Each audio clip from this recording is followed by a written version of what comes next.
आज जो हमारे गेस्ट हैं अभी यहाँ पर पीछे बैक स्टेज पर, उन्होंने बहुत ही यंग एज में यानी कि 16 साल की एज में अपना बिजनेस शुरू किया था। Let's give an energetic and warm welcome to Arjun Deshpande. How are you doing? All good? Please have a seat.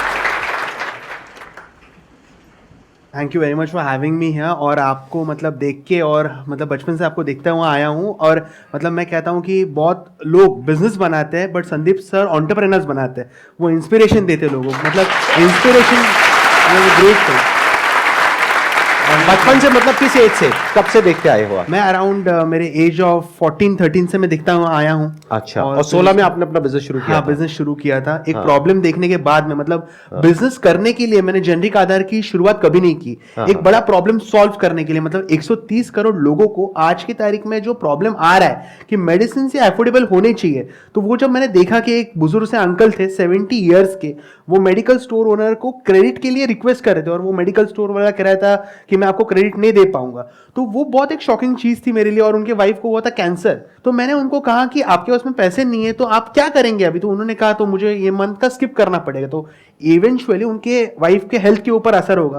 तो एज ए यंग किड मैंने जाके सर नेट के ऊपर सर्च किया, जो 15,000 का मेडिसिन जो था MRP, वो जो मैन्युफैक्चरिंग प्राइस था वो केवल 3,000 रुपए थे। So there was a huge difference between the manufacturing price and the marketing price. तो मेडिसिन हमारे लिए वो लग्जरियस प्रोडक्ट तो है नहीं, वो आपके लिए और मेरे लिए एक बेसिक जरूरत है, हम सभी के लिए। तो और वो हर एक इंडियन को मिलने चाहिए।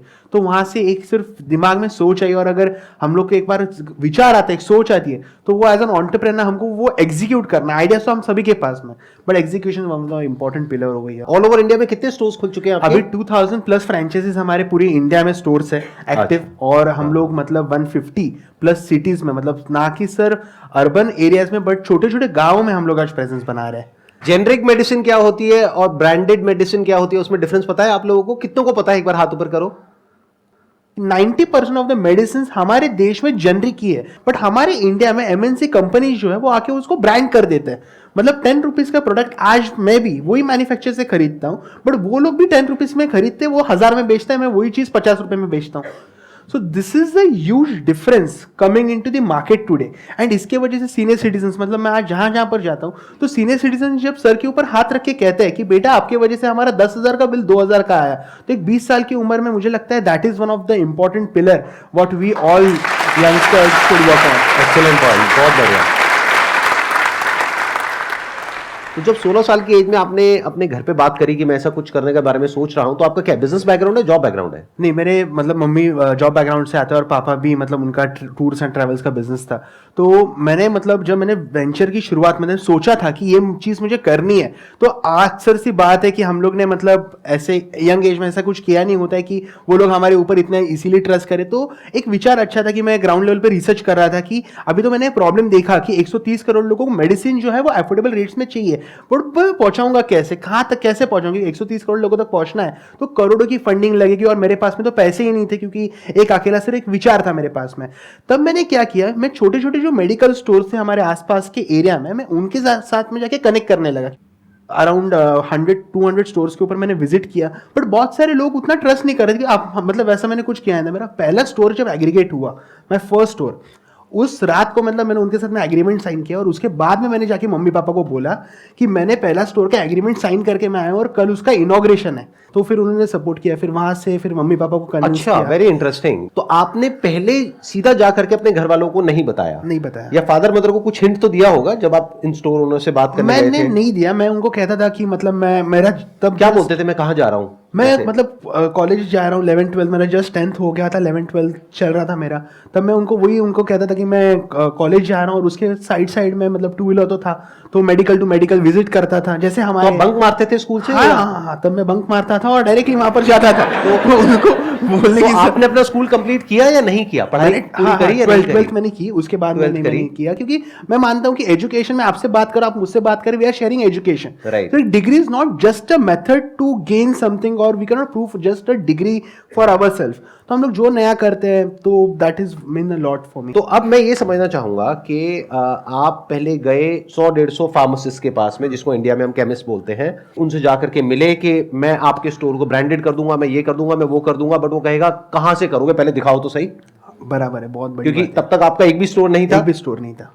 तो कोई ट्रस्ट कैसे करेगा? Correct correct, this is one of the important pillar. जब हम लोग फ्रेंचाइजी मॉडल बोलते हैं, एग्रीगेशन मॉडल बोलते हैं, तो आपके पास में बेस होना चाहिए कुछ तो, जो कि मेरे पास में बिल्कुल नहीं। जैसे संदीप सर ने कहा, this is one of the important pillar. जब हमारे पास में दिखाने के लिए नहीं होता तो लोग आपके ऊपर ट्रस्ट इजिली नहीं करते। मेरा बहुत अच्छा पॉइंट क्या था, मेरा जो पहला स्टोर इनॉग्रेट हुआ था उसके बाद में, मतलब जो वो 2 भाई थे, उनको मैंने बहुत कठिनाई से मैंने कन्विंस किया उनको कि हमारे साथ में जुड़िए। मैंने उनको कहा कि अगर लॉस हुआ भाई साहब वो तो मेरा है, अगर प्रॉफिट हो वो आप ही का दुकान है, आप ही के दुकान में प्रॉफिट आने वाला है, मैं आपका दुकान तो कहीं पर लेके जाने वाला हूं नहीं। वो लॉस आपका कैसे है? आपने इन्वेस्ट किया था उसमें? मैंने इन्वेस्ट नहीं, मतलब मैं उनको कहा कि 15,000 रुपीज मेरे पास में थे, उसको रीब्रांड कर दिया मैंने पूरा। मैंने उनके पास में मेडिसिन जो थे वो up to 80% lesser direct manufacture से रखे, तो जैसे जैसे मेडिसिन सेल होते थे मैं वापस मंगाता था, वापस सेल करता था, तो वो एक चेन में प्रोसेस में चालू हो गया। बट मेरा जब पहला स्टोर चालू हुआ ना, तब सीनियर सिटीजन ने इतना अच्छा डिमांड दिया, बहुत लोग वो स्टोर को सक्सेस, मतलब हमारा पहला स्टोर बहुत सक्सेस हुआ, और वो देख के ही हमारा second store, third store convince हो गया ऑटोमेटिकली। क्योंकि जब हमारा एक सक्सेस स्टोरी चलता है ना मार्केट में, तब लोग सामने से आते हैं कि ये, मतलब वो भाई साहब को लोग आके पूछते थे आप जेनरिक आधार के साथ में जुड़ गए, अभी हम लोग भी इसके साथ में कैसे जुड़े, हमको भी हमारा बिजनेस बढ़ाना है। तो that is all the chain. But आपको शुरुआत, मतलब मैं हमेशा कहता हूं कि 0 to 1 जाना जितना ज्यादा डिफिकल्ट होता है, उतना 1 to 10 जाना नहीं होता। अभी आपने एक लाइन यूज करी 0 to 1 जाना बहुत मुश्किल होता है, एक बुक भी है 0 to 1 के नाम से। तो I am more interested in that कि आप 0 to 1 गए कैसे, पहला स्टोर ओपन कैसे हुआ? पहले स्टोर में, मतलब मैं आपको कहूंगा कि जो मेरा फर्स्ट स्टोर था ना, तब वो जो मतलब मेडिसिन प्रोक्योर थे, इंपॉर्टेंट पॉइंट क्या था ना, प्रॉफिट मार्जिन का बहुत बड़ा रोल होता है वहां पर। आज की तारीख में जो हमारा छोटा दुकानदार होता है, मेरे लिए बहुत एक यूएसपी, मतलब मैं हमेशा उनके साथ बात करता था, तो यूएसपी क्या थी कि प्रॉफिट मार्जिन, जो छोटा मेडिकल स्टोर वाला है आज की तारीख में उनको सिर्फ 5 to 10% प्रॉफिट मार्जिन मिलता है जब वो एमएनसी कंपनीज के ब्रांडेड जेनरिक मेडिसिन सेल करते हैं, क्योंकि उनको वो एमआरपी पे सेल करना होता है, और वो डिस्ट्रीब्यूटर से उनको अगर 100 रुपीज की मेडिसिन है वो उनको 95 रुपीज 90 रुपीज में आते हैं। मैंने वहां पर क्या कर दिया, उनको जेनरिक मेडिसिन में 40% का प्रॉफिट मार्जिन दिया, क्योंकि हम लोग के पास में मिडल मैन तो कोई है नहीं, हमको डायरेक्टली मैन्युफैक्चर से प्रोडक्ट लाने और उनको देना है। तो वो जो मेडिसिन है वो 100 रुपीज का एमआरपी था, जिसके ऊपर उनको 95 में परचेस करना था, मैंने वो उनको दे दिया 20 रुपीज में, उनको 40 रुपीज ऐड करके देने 28 रुपीज में, तो उनको लो इन्वेस्टमेंट में हाई प्रॉफिट हो गया। तो उसके वजह से उनका क्या हुआ, इन्वेंट्री मैनेजमेंट बहुत अच्छा हुआ और कम इन्वेस्टमेंट में ज्यादा प्रॉफिट मार्जिन को मिल गया। अब यहाँ पे एक मेरा अगला क्वेश्चन है कि मेडिसिन में एक चीज बहुत इंपॉर्टेंट है कि उसकी क्वालिटी परफेक्ट होनी चाहिए, उसमें कोई कॉम्प्रोमाइज नहीं होना चाहिए किसी तरह का, क्योंकि अगर मेडिसिन इंसान खरीद रहा है तो अपने शौक के लिए नहीं खरीद रहा है बल्कि ठीक होने के लिए खरीद रहा है, तो ठीक होना चाहिए। वो तभी होगा जब एक अच्छी मैन्युफैक्चरिंग फैसिलिटी से वो बन करके आएगा। तो अभी तो आप 16 साल के लड़के हो, अब आप गए उन मैन्युफैक्चरिंग फैसिलिटीज के पास में, आपने बोला कि ऐसे ऐसे हम अपने जेनरिक आधार के नाम से वो मेडिसिन आपसे लेंगे और आगे यहां से हम सेल करेंगे। तो अब अगर मैं वो मैन्युफैक्चरिंग फैसिलिटी हूं तो मैं आपको उधार तो दूंगा नहीं। करेक्ट। ये आपने कैसे मैनेज किया? वहां से आपको 1-2 लाख रुपए की, 3 लाख रुपए की इन्वेंट्री तो चाहिए ना, तो वो कहां से आई? वो क्या, किसने पैसा इन्वेस्ट किया? अभी इसमें बहुत इंटरेस्टिंग फैक्ट ऐसा है कि इन इंडिया हर एक कंपनी जो एमएनसी होती है ना, उन्हीं का खुद का जेनरिक डिवीजन होता है, बट वो सभी को नहीं पता है, क्योंकि वो लोग जब बैचेस लेते हैं तो उन्हीं के खुद के जेनरिक मेडिसिन होते हैं मार्केट में अवेलेबल। और जब हम लोग कंपनी को अप्रोच करते हैं डायरेक्टली कि हमको जेनरिक, क्योंकि तब के समय में मैं सभी प्रोडक्ट के ऊपर जेनरिक आधार का लोगो नहीं लगा सकता था, क्योंकि वो मुझे लाखों करोड़ों रुपए का खर्चा आ जाता था। तो मैंने क्या किया, वो मैन्युफैक्चरर डायरेक्टली अप्रोच किया कि आप मुझे आपके जेनरिक मेडिसिन दे दीजिए, बॉक्स के हिसाब से दे दीजिए। तो मुझे उन्होंने उनके लोकल जो स्टॉकिस्ट थे उनके साथ में कनेक्ट कर दिया। तो वहां से तो मुझे स्ट्रिप में, मतलब वो मुझे लगता है कि अराउंड 10-15,000 का तो मैंने पहले दिन मेरा इन्वेंट्री रखा था, जो कि पहले दिन में ही हो गया खत्म। और उसी से जो हमारा प्रॉफिट हुआ था, मैंने सेकंड डे का इन्वेंट्री खरीद लिया। एक एक करके चैलेंजेस को मीट करते हैं, because there are 4 P's of marketing: product, place, price and promotion, right? Correct. तो एक बात करते हैं प्रोडक्ट की। तो प्रोडक्ट में आपने क्या किया, खुद अपने जेब से पैसा इन्वेस्ट नहीं किया, अपने ब्रांड से नहीं निकाला, क्योंकि आपके पास में पैसे थे ही नहीं। तो आपने क्या किया, उन्हीं कंपनीज के जेनरिक प्रोडक्ट्स थे जिनको वो कंपनीज प्रमोट नहीं करती थी। क्यों? क्योंकि उसमें उनको मार्जिन नहीं मिलता था, राइट? Of course. ये हो गया प्रोडक्ट। अब आता है प्लेस। प्लेस में आपने क्या किया, आपने किसी तरीके से उन 2 भाइयों को कन्विंस कर दिया जो आपका पहला स्टोर था, और वो कन्विंस हो भी गए। तो इसका मतलब कि कितनी आपके अंदर एक, मैं क्या कहूंगा, कैसा जज्बा होगा या डिजायर होगा या कॉन्फिडेंस होगा या एक जोश होगा कि आप उनको कन्विंस कर पाए, तो वो आपने कन्विंस कर दिया। तो प्लेस आपको वहां पे मिल गई, मतलब जगह उनकी, बस ब्रांड मेरे पास कॉन्फिडेंस बहुत था। मतलब मैंने उनको, जब मैं कह रहा था ना, मैं उनको फैक्ट्स के साथ बात कर रहा था, क्योंकि ये चीज उनको पता थी, बट वो करने की हिम्मत नहीं थी उनमें। मैंने उनको वो हिम्मत दी। एक विचार दिया, मैंने उनको एक ड्रीम सेल, विजन दिखाई कि देखो Vision ये हो दिया। सकता है, ये पॉसिबिलिटी है। Possibility अब उसमें आपका और उनका रेवेन्यू शेयरिंग अरेंजमेंट क्या था, यानी कि जो भी मेडिसिन बिकेंगी ये ब्रांडिंग होने के बाद में, आपका ब्रांड आने के बाद में, तो उसमें कितना पैसा उनका, कितना आपका? नहीं, मैंने उनके साथ में कुछ भी रेवेन्यू शेयरिंग नहीं किया। मैंने क्या किया कि मैं आपको खरीद के दूंगा और उसमें मेरा डायरेक्ट कट होगा, आपको ठीक है। जितना है, मतलब वो मिनिमम Got कट it, था। got it, तो got उसमें क्या था, फिर मैं उनके साथ में कभी भी प्रॉफिट शेयर करने के लिए बैठा नहीं। अगर मैं बैठ जाता ना तो मुझे कभी जिंदगी में प्रॉफिट नहीं देते थे वो। दैट्स अगेन अ गुड क्या- पॉइंट। आप समझ गए ना इन्होंने क्या किया? इन्होंने कहा आपको मुझे 1 रुपए भी नहीं देना, मेडिसिन मैं ला करके आपको दूंगा सस्ते में। मान लो 100 रुपए की आप बेच रहे हो, मैं आपको ला करके 20 रुपए में दूंगा, आप उसको 28 रुपए की बेचो। कस्टमर को भी फायदा, हाँ जी, आपको भी फायदा, और मुझे 15 रुपए में मिलती थी वो, और आपको 15 रुपए में मिल गई, Simple. इनको 5 रुपए मिल गया पीछे से। सिंपल हो गया ना बिजनेस मॉडल, यहां पे हमने क्रैक कर लिया। प्रोडक्ट, प्लेस, प्राइस भी हमारा क्रैक हो गया।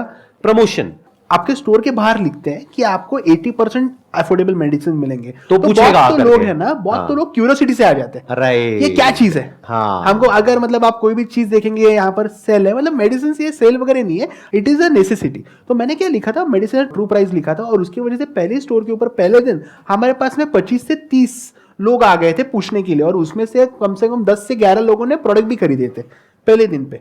तो उससे वो चीज हो गई। फिर मैं तो बाहर जा जाके मार्केटिंग तो करता था, और उससे फिर धीरे धीरे और लोग आने लगे। मैंने पहले मेरा जो स्टोर था तो मैंने हेल्थ कैंप्स लगाए वहां पर, फ्री हेल्थ चेकअप्स।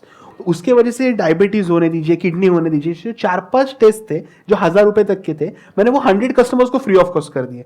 तो वो 100 कस्टमर्स को जिनको मैंने वो टेस्ट दिए, वो मेरे साथ में मतलब वो लॉन्ग टर्म के लिए जुड़ गए मेरे साथ। तो उसमें तो मेरा 1 रुपए का खर्चा नहीं है। आपको सिर्फ ना पॉइंट्स रहते हैं ऑलरेडी मार्केट में, बट ना एंटरप्रेन्योर मतलब सब चीजें ना अलग अलग रहती है।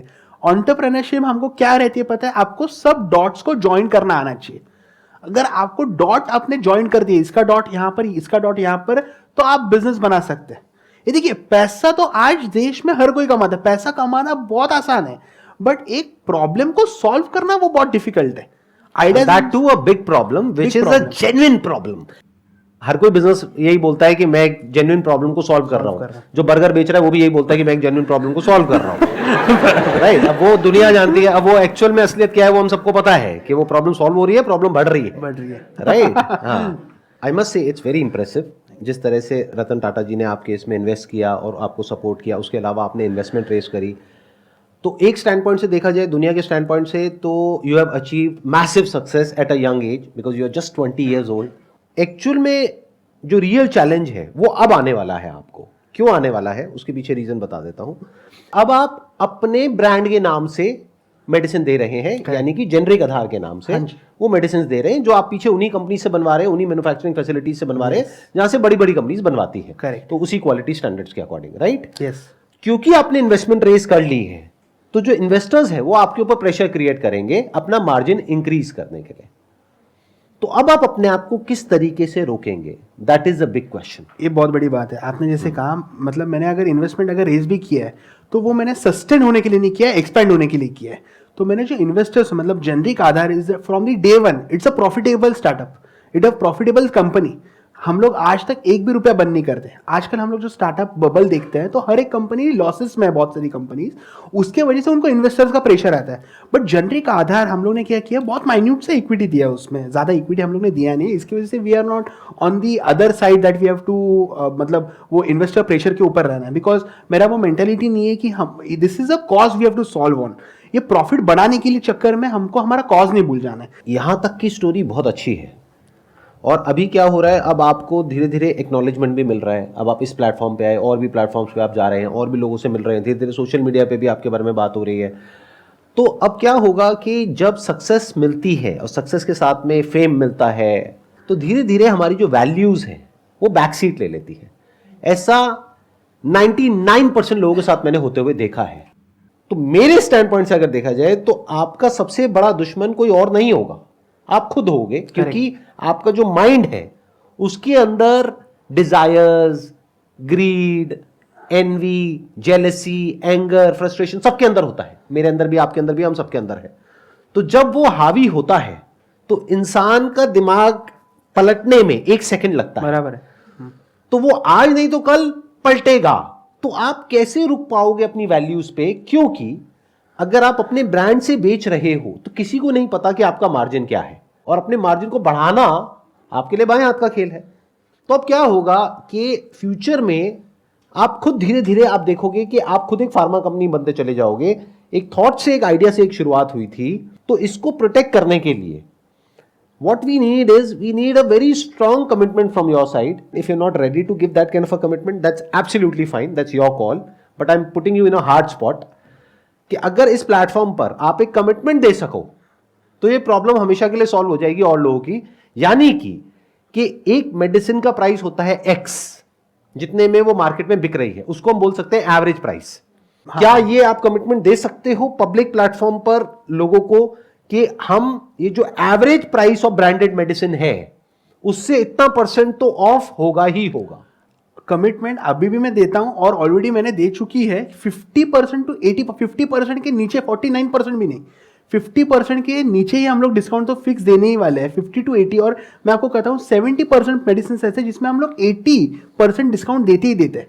तो आपने जैसे कहा कमिटमेंट, तो वो तो डेफिनेटली 50% तो हम लोग देंगे ही देंगे। मतलब 100 रुपए का चीज है मार्केट में, वो हम लोग 50 रुपए में देंगे, मतलब देंगे। और वो अगर हम लोग है तो 20 रुपए तक देंगे हम लोग। So that is 100% for sure from my side. Excellent point जी। You need guts to say that. और मैंने ये क्यों किया मैं आपको बता देता हूं, क्योंकि जो आप काम कर रहे हो ना, that's like a dual edged sword. क्योंकि आप एक बहुत बड़ी प्रॉब्लम को सॉल्व कर रहे हो इस वक्त। मतलब आप खुद क्या कर रहे हो वो अभी आप खुद भी नहीं जानते हो कि ये कितने बड़े लेवल पे कितने लोगों का भला हो सकता है इसकी वजह से। सो आई वांटेड कि मैं ऐसा कुछ करूं कि आपके ऊपर एक जिंदगी भर के लिए प्रेशर क्रिएट हो जाए कि अब मैं 50% ये एक तरह से लक्ष्मण रेखा होगी कि इसको हम लांग नहीं सकते, नहीं तो जनता छोड़ेगी नहीं। नहीं ना? हाँ। तो ये जरूरी है, क्योंकि क्या होता है, नहीं तो ये जो ग्रीड है ना, ये एक बार शुरू हो जाए ना खेल, एक बार, तो वो कैसे स्नोबॉल इफेक्ट बनता है कोई सपने में भी नहीं सोच सकता। आप लोग अगर अपने माइंड में कभी झांक करके देखेंगे ना, आई एम नॉट श्योर आप में से कितने रेगुलरली मेडिटेशन करते हैं या नहीं करते हैं, बट अगर कभी आप झांक करके देखेंगे अपने माइंड में, ऐसी ऐसी चीजें आपको दिख जाएंगी, ऐसा ऐसा कुछ दिख जाएगा कि ये कह लो जो पूरी जो ह्यूमैनिटी है उसका जो माइंड का स्ट्रक्चर है, माइंड की जो प्रॉब्लम्स वो आपको सब यहां पे नजर आ जाएगी। Greed, envy, jealousy, anger, frustration, depression, anxiety, सब कुछ नजर आएगा। तो है सबके अंदर, लेकिन क्या रोकता है हमको वो गलत काम करने से? वो है जब हम पब्लिक में आकर के कुछ बोल देते हैं, वो हमको रोक सकता है।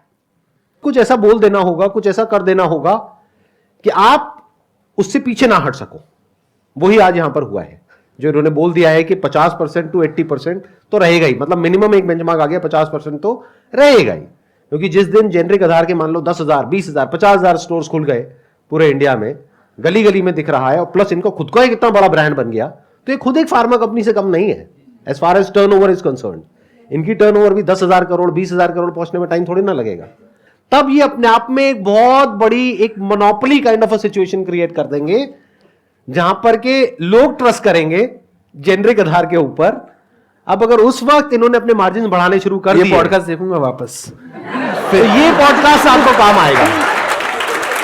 तो पॉडकास्ट और एक चीज, मतलब मैं फैक्ट ये आपको 5 साल बाद रोकेगा, 10 साल बाद, 20 साल बाद रोकेगा। और मतलब ये चीज आपसे बहुत सीखने जैसे, मैं मतलब संदीप सर के, मैं सभी को पता है, मतलब वो YouTube इतना अच्छा बड़ा चैनल तो भी मॉनिटर कुछ नहीं करते वो चीज को। मतलब सब है उनके पास में आज की तारीख में, बट वो चीज को उन्होंने, मतलब ये हमको उनसे सीखना चाहिए। मतलब हमारे पास में जब सब होता है, फेम होता है, सब कुछ होता है, बट वो हम लोग अगर वो चीज बिजनेस नहीं कर रहे हैं, उसका मतलब उससे ज्यादा बड़ी चीज कुछ नहीं हो सकती इनके जैसे। तो hats off to you for that. मतलब आप अगर ये चीज अगर मुझे कहेंगे ना, तो डेफिनेटली मन से मुझे आनंद हुआ ये चीज का, क्योंकि वो आपने चीज करके हो चुकी है आपकी, आपने वो सब आप में, मतलब वो सब कुछ नहीं है चीजें आप में। तो अगर आप वो मुझसे एक्सपेक्ट करेंगे तो डेफिनेटली मैं हाँ ही बोलूंगा वो चीज के लिए। मुझे यही देख करके खुशी हो रही है, क्योंकि जब आप यहाँ पर आए थे, आपने बताया कि आपने 14 साल की एज से मेरी वीडियोस देखी करी, तो आई एम श्योर आपने ये सब देख रखा होगा, आपको मेरे बारे में सब कुछ पता होगा। तो आई वांटेड कि जब आप इतने मैसिव लेवल पे कुछ करने वाले हो, that too in the social entrepreneurship category. एक होता है नॉर्मल एंटरप्रेन्योरशिप, एक होती है social entrepreneurship.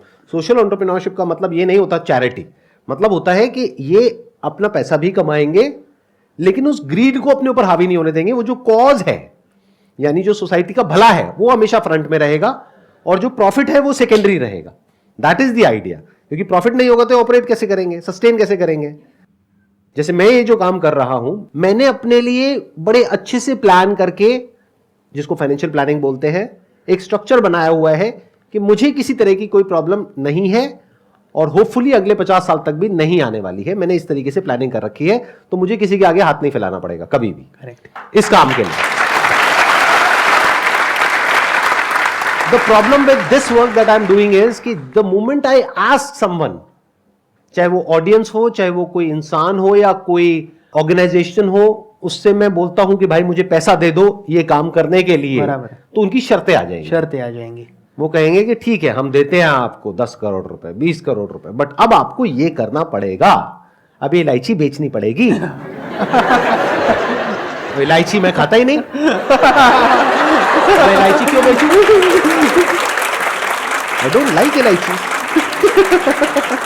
Thank you so much for coming, it was pleasure.